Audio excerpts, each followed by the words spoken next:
Guys, welcome to my new video. In this video I'm showing you how to build a HTPC. I got a couple cheap components and stuff left over from my previous build. First I'm using an Intel Celeron processor. Got it dirt cheap from Micro Center, 40 bucks. And yeah, that's the sticker from the dude that served me. Funny.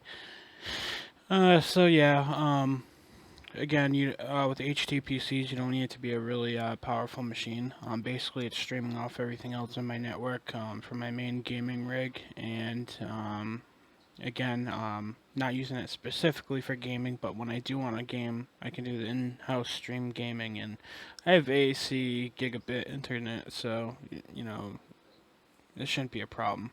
And actually, I got that TP-Link wireless just in case I wanted to go wireless, but I ended up running a line straight to the HTPC, better connection.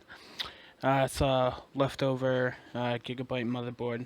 Don't mind the ASRock box. That's from my newer board. But yep, that's a gigabyte motherboard. The DuraBuild one. It's a socket LG 1150.